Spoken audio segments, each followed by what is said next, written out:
All right, before we get to the forecast tonight, I have to give a big shout out and thank you to all of the second graders at Washington Elementary in Caldwell. They invited me to come in and talk to them about all things weather and meteorology this morning. Miss Anderson's class, Miss Brock's class, Miss Clemens and Mrs. Hammond's class. All of those kiddos were so wonderful. They had such great questions. They were so inquisitive, so patient. Really fun to talk with everyone. We learned a lot about weather. Talked about every type of weather you can imagine, while ironically we are seeing very little weather-wise across southern Idaho these days. In fact, we have that inversion that is going to continue to just kind of keep its grip on our area for several days to come. So my headlines haven't changed a whole lot for what's on the way. We stay dry, mild, very warm actually, but stagnant all the way through the weekend. That means, yes, we'll see those areas of fog developing overnight and struggling to lift in some areas, especially by the end of the work week. And I am still watching the arrival of a pattern change late Sunday into Monday. I don't think this will be a blast of winter weather necessarily, but it does look like it'll be enough to scour out the inversion by early next week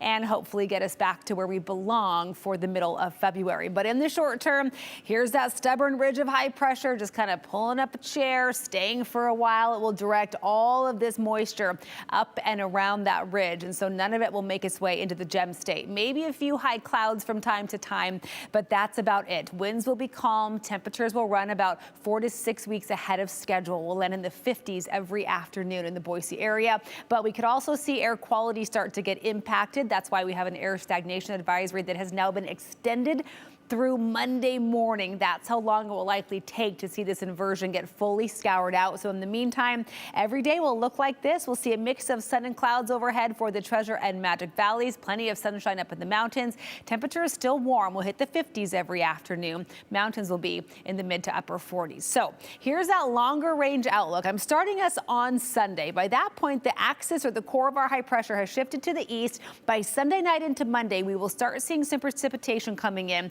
And then we see this big dip in the jet stream. This will linger all the way through the work week into the middle of February. So a week from now through the following weekend. I don't see any washout days necessarily for the valleys, but I do think we will see rounds of wet weather, especially in the mountains, which really this time of year is where we need it. Our snowpack is not looking as good as we'd like it to, so we'll take every little bit we can get. So again, in the next week to 2 weeks, I do think we start seeing some precipitation and colder temperatures. But in the meantime, we have this to get through first. It really has felt lovely out there over the last couple of days. I know it's warmer than it should be, drier than we should be, but we can still enjoy warm temperatures. Both those things can be true, that we can enjoy the warmth and also be hoping and praying for colder, wetter weather. We'll be in the 40s in Sun Valley tomorrow, low 40s in Stanley. We'll hit the mid 40s again in McCall, where the winter carnival is continuing all the way through this weekend. 53 for Emmett and Weiser, 52 in Ontario. We'll end at 53 for Meridian, Cuna, Eagle, Boise at 52.